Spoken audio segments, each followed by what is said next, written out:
Olá, meus queridos irmãos, minhas queridas irmãs, aqui é o Padre Paulo Ricardo. É uma alegria iniciar com você mais uma vez o nosso programa Testemunho de Fé. Quero convidar você a estar conosco nos próximos minutos para juntos refletirmos a respeito da Palavra de Deus que a Igreja nos propõe a cada domingo. E esse domingo nós celebramos a solenidade de nosso Senhor Jesus Cristo, Rei do Universo. O Evangelho que nós iremos refletir é o Evangelho de Jesus, que está diante de Pôncio Pilatos. Trata-se de São João, capítulo 18, versículos de 33 a 37, onde Jesus diz com toda clareza: o meu reino não é deste mundo. Para a gente entender um pouco essa realidade do reino de Deus e o reino no qual Jesus Cristo é rei, nós precisamos entender por que é que Jesus veio ao mundo, né? E uma vez que a gente entendeu o que é que ele veio fazer nesse mundo, a gente precisa entender qual é o tipo de reino que ele veio instaurar. Então vamos dividir esse nosso programa em duas partes, né? Primeiro, qual foi a finalidade da vinda de Jesus ao mundo, e depois, qual é o reino que ele veio instaurar e como é que nós podemos dar espaço para que ele realmente reine nos nossos corações. Bom, em primeiro lugar, então, Jesus veio realmente para instaurar o reino de Deus. Isso é uma coisa quase que óbvia, mas é tão óbvio que às vezes a gente esquece de refletir, não é? Jesus, desde a preparação da sua vinda, João Batista, no capítulo 3 de São Mateus, já começa a dizer que o reino de Deus está próximo e que as pessoas precisam se converter. O batismo de conversão que João Batista veio instaurar é exatamente uma preparação para o reino. E quando Jesus vem, ele vem exatamente dizendo isso. O início do Evangelho de São Mateus, né? Jesus diz: o reino de Deus está próximo, convertei-vos e crede no Evangelho. E ali será todo o esforço de nosso Senhor de pregar esse reino, as inúmeras parábolas em que Jesus tenta nos transmitir o que é o reino de Deus. O reino de Deus é como uma semente de mostarda, o reino de Deus é como um semeador que saiu a semear, o reino de Deus é como um tesouro escondido, o reino de Deus é como uma pérola preciosa, e assim por diante. Jesus fala constantemente deste reino. E quando ele finalmente é condenado pelos sumos sacerdotes e condenado também pelos romanos, é condenado como rei. É exatamente o letreiro que se manda escrever sobre a cabeça de Jesus, conforme está lá no Evangelho de São João, capítulo 19, versículo 19, Jesus Nazarenus Rex Judeorum. É o INRI que a gente vê escrito no topo das nossas cruzes. Jesus como rei foi condenado como alguém que se apresentava como rei. E essa realidade de Jesus que vem instaurar um reino de Deus, mas num reino no qual ele também reina, isso aí se vê com toda clareza, por exemplo, desde o anúncio do anjo a Nossa Senhora. Quando o anjo Gabriel se apresenta à Virgem Santíssima, ele diz: ele se sentará no trono do seu pai Davi, não é? E, no entanto, o que a gente vê é que Jesus, na realidade, ao invés de sentar no trono de Davi, é crucificado. Como explicar essa discrepância, essa distância entre a profecia e a realização da profecia? Como é possível que Jesus seja aquele que senta no trono do seu pai Davi e termina crucificado? Termina ali, sim, reconhecido como um rei, mas como um rei impostor, não é? Um rei que é revestido com um manto de burla, com uma cana nas mãos e uma coroa de espinhos na cabeça. Esse é o rei. Um rei farsesco, diríamos assim. Pois bem, A realidade é que é aquilo que a resposta nós encontramos no Evangelho deste domingo. Jesus olha para Pilatos e diz: Regnum meum non est de hoc mundo. O meu reino não é desse mundo. Então, em que consiste o reino de Jesus? Porque se nós entendermos em que consiste o reino de nosso Senhor Jesus Cristo, nós vamos entender qual é a finalidade de todo o nosso apostolado, porque o apostolado da igreja, na realidade, ele tem em vista continuar a implantação deste reino de Cristo, já aqui na terra e depois definitivamente no céu. Bom, se nós formos olhar para as parábolas onde Jesus tentou explicar a realidade desse reino, nós vamos ver que as parábolas do Cristo nos mostram que o reinado de Deus começa em nossas vidas através da fé. Ou seja, quando a pequena semente de mostarda da nossa fé começa a crescer. Quando nós vemos que aos poucos que esse reino, não é, vai acontecendo, quando as pessoas acolhem a palavra de Deus, que é a semente plantada na terra, e essa semente então, ela frutifica. Então vejam, a primeira coisa, a instauração do reinado de Cristo em nossos corações acontece quando as pessoas têm a fé. Então começa aqui. O reinado de nosso Senhor Jesus Cristo em nossas vidas, muito concretamente, começa quando nós começamos a ter fé. Então, esse deve ser todo o esforço da igreja, esse deve ser o esforço do nosso apostolado, e se nós formos ver com muita clareza, isso está em perfeita continuidade com todo o esforço dos santos ao longo dos séculos. O que é que os santos fizeram? Os santos foram para propagar o reino de Deus aos quatro cantos da terra, como? Pregando o Evangelho.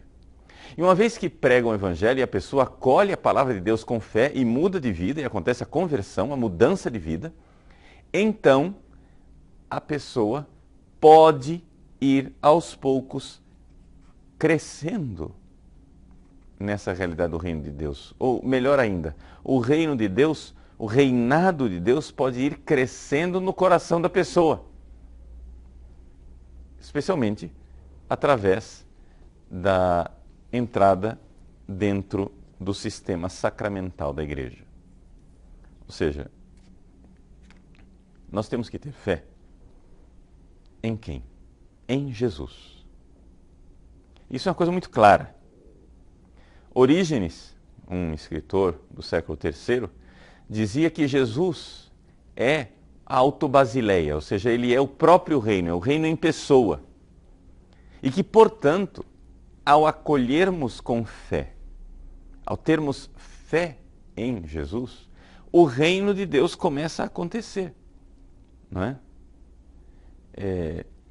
Algumas pessoas céticas, esses teólogos liberais, protestantes do século XIX, início do século XX, ironizavam, né? Harnack, sobretudo, dizia assim, que Jesus pregou o reino e a igreja prega Jesus. E que, portanto, nós seríamos traidores do Cristo. Porque Jesus nunca pregou a si mesmo, dizia Harnack. Não é? Portanto, a igreja não deve pregar Jesus. Mas isso é um total desconhecimento, uma desonestidade total com aquilo que nós encontramos nos evangelhos. Jesus, a todo momento no evangelho, pede fé nele. Crês no Filho do Homem? Pergunta Jesus ao cego. Quem é para que eu creia nele? É aquele que te fala. Jesus pede a fé. Vai, tua fé te salvou. Vai, tua fé te curou. E Jesus repreende a todo momento homens de pouca fé. Credes em Deus, crede também em mim. Então é evidente que o reino de Deus, não é, acontece quando as pessoas têm a fé em Jesus. E, portanto, a igreja deve sim fazer o que ela sempre fez e faz durante 2000 anos, pregar Jesus. Isso é importante, pregar Jesus. Nós devemos gastar todas as energias da nossa vida para transmitir esta fé às pessoas, para que as pessoas creiam no Cristo. Naquele homem, nascido em Belém, crescido em Nazaré, morto em Jerusalém, naquela humanidade, habitou a divindade, que nesse mistério extraordinário da união hipostática, em que o Cristo é uma pessoa da Santíssima Trindade, aquele homem é unus ex trinitate. Essa é a nossa fé. Deus veio e se fez homem. E nós precisamos nos agarrar a essa divina humanidade e ser tocados por Ele. O primeiro toque de Cristo na nossa vida, para que Cristo reine na nossa vida, é a fé. Essa é a primeira coisa. A fé, ela é uma virtude sobrenatural que Deus infunde em nosso coração e nós precisamos ter cada vez mais fé em Jesus. E a fé é uma realidade que cresce, cresce sempre. De tal forma que você deve pedir a Deus fé todos os dias e você vai crescendo de fé em fé. E assim Jesus vai tocando você. O que acontece com a fé é o seguinte, a fé, ela promove um contato com Jesus, com a humanidade de Cristo. O Cristo toca você através da fé. Mas esse contato, exatamente porque nós somos frágeis, é um contato intermitente, porque a nossa fé, embora ela seja constante, os atos de fé não são constantes. Ou seja, para a gente ter atos de fé constantes, nós precisaríamos viver o dia inteiro em oração. E nós ainda não vivemos isso. Somente os santos é que alcançaram isso e nós devemos alcançar, mas nós estamos a caminho. Então nós precisamos ter esse contato com Cristo. A fé está aí, né? O contato ele acontece quando a gente faz a oração, mas Jesus vem em nosso auxílio. Ele quer reinar no nosso coração e ele vê a nossa fragilidade e vê que se for somente pela oração e pela fé, nós estamos com poucos recursos, nós estamos aí quase que abandonados a nós mesmos. Então o que ele fez? Ele nos deu o sistema sacramental da igreja. Ou seja, a igreja não somente pregou Jesus para que as pessoas tivessem fé em Jesus e rezassem a Ele, tivessem contato com Cristo através da oração e da fé, mas a igreja também nos deu o sistema sacramental deixado pelo Cristo. Nosso Senhor instaurou os 7 sacramentos, e os 7 sacramentos são uma forma concreta de nós sermos tocados pela humanidade de Cristo. É importante você recordar que Deus quer reinar nos nossos corações, mas Ele reina através do seu Rei, que é a humanidade gloriosa e majestosa de Cristo. Então, eu preciso ser tocado para que eu entre no reino e o reino de Deus aconteça na minha vida. Eu preciso ser tocado por Jesus cada vez mais e aí eu vou ser tocado. Não somente pela fé e pela oração, mas também pelos sacramentos. Sacramentos do batismo, que me enxerta dentro desta grande videira, que é a igreja, o corpo de Cristo. O sacramento da crisma, que reforça os dons do Espírito Santo e me faz um cristão adulto. O sacramento da penitência, que lava os meus pecados, caso eu esteja me afastando desta comunhão com o corpo de Cristo. Mas, sobretudo, o sacramento da Eucaristia. Nós poderíamos dizer que a igreja existe para a Eucaristia. Ou seja, para que é que Jesus veio a este mundo? Para que é que existe igreja? Para que é que nós fazemos o apostolado? Nós existimos para levar as pessoas à Eucaristia. Isso quer dizer o seguinte: quando as pessoas plenamente participam desse Santíssimo Sacramento e vão crescendo na fé através da participação da Eucaristia, o Cristo vai reinando no coração dessas pessoas.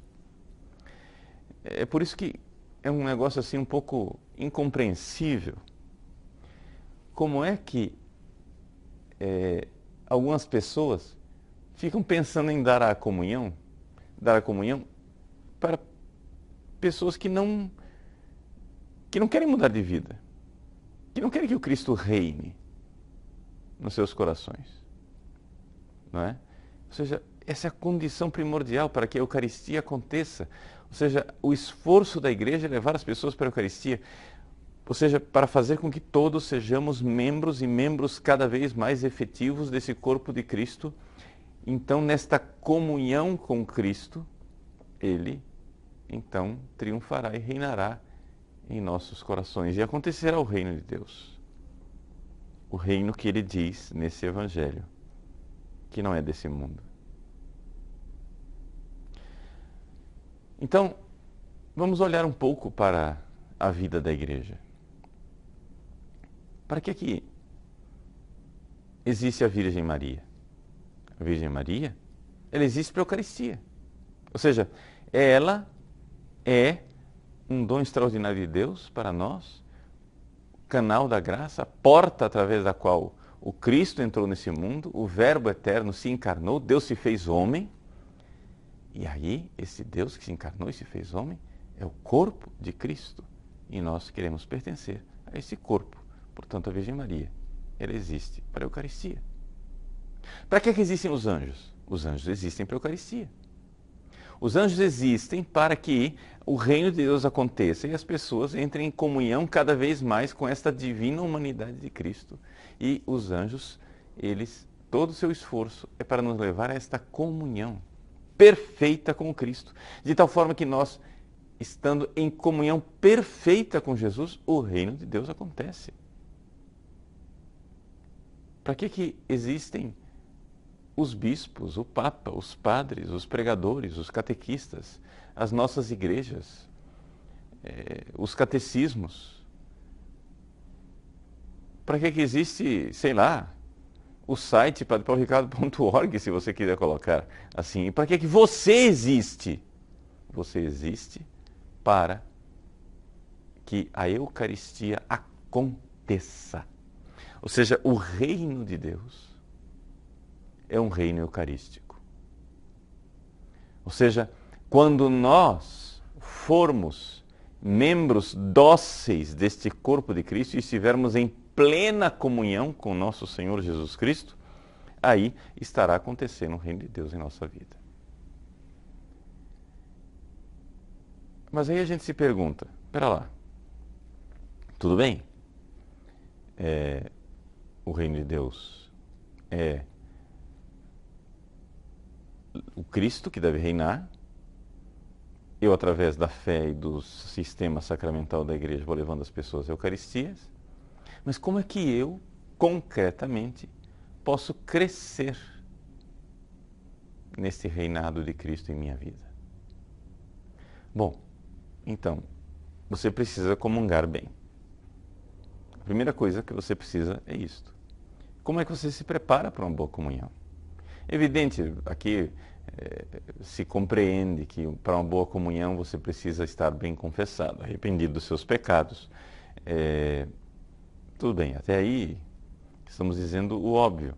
Mas, para bem comungar, seria bom que você tivesse o hábito da adoração ao Santíssimo Sacramento.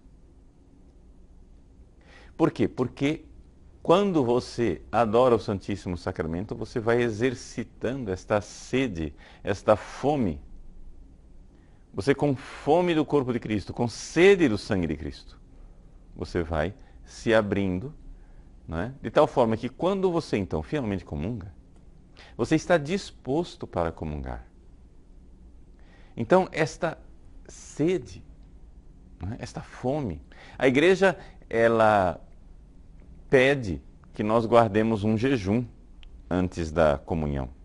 Mas esse jejum físico, ele é simplesmente uma forma externa de nós nos darmos conta de que ninguém deve se aproximar da Eucaristia sem verdadeira fome de Cristo. sem verdadeira fome de que Ele reine em nossos corações e que Ele venha realmente nos transformar. Os santos padres nos dizem com grande insistência que com os alimentos normais é o meu corpo quem transforma os alimentos, mas na Eucaristia é a Eucaristia que transforma a mim. Ele vem para me mudar. Mas se você, que tem fome e sede de Cristo, se aproxima da Eucaristia, mas não quer mudar, não vai acontecer o reino de Deus na sua vida. Então você precisa, para bem comungar, estar disposto a mudar. Estar disposto a virar sua vida pelo avesso. Então, quando você comunga, não é? Você precisa, digamos assim, ir para o Getsemane. Dizer, não seja feita a minha, mas a tua vontade. Se você fizer isto, todas as vezes que você comunga, se você, todas as vezes que comunga, olhar para vontades manifestas de Deus que contrariam a sua vontade, você vai ver que você, se dobrando diante da vontade divina, adorando esta vontade divina manifesta na sua infinita sabedoria, que a nossa estupidez não é capaz de compreender, quando você, num ato de vontade, adere à vontade do Cristo, quando num ato de inteligência você adora a sabedoria divina, inclina a sua cabeça dizendo, Senhor, eu não entendo os teus caminhos, mas vós sabeis. Quando você faz isso, Cristo está reinando no seu coração. E o que acontece? Quando você faz isso ao receber a comunhão eucarística, você não está somente dependendo da fé. Porque a oração bem feita me dá o contato da fé. Mas quando você recebe a comunhão eucarística, você está ali na certeza de que está acontecendo o contato, está acontecendo a união. Ou seja, uma perfeita união entre você e o Cristo, na hora da comunhão. Está acontecendo com você, na hora que você comunga, aquilo que Deus concede aos grandes místicos. Pelo menos durante aqueles 10 a 15 minutos em que você recebe a comunhão, ali acontece. Então você precisa, então, adorar o Cristo, amá-lo e dizer, Senhor, eu estou disposto a mudar a minha vontade e adequar a minha vontade à vossa vontade. Porque vós sois bondoso. E aí o Cristo reinará em nossos corações. Porque aí não vai ser simplesmente um ato de vontade seu em que você tem que se virar. Você vai estar sendo ajudado pelo Cristo. Ele vai estar tocando o seu coração. Por isso, meus irmãos, ao celebrarmos a festa de Cristo Rei, nós precisamos entender o que é o reino de Deus. O reino de Deus é o próprio Cristo que deve reinar nos nossos corações e essa é a finalidade de todo o nosso apostolado, de toda a nossa vida e da igreja. Onde nós, através da pregação, levamos as pessoas à fé no próprio Cristo e, tendo fé no próprio Cristo, as pessoas ingressam no sistema sacramental em que podem finalmente receber a Eucaristia. E é a razão, o cume e o ápice de todo o nosso esforço. Todo o bem espiritual da igreja está contido na Santíssima Eucaristia.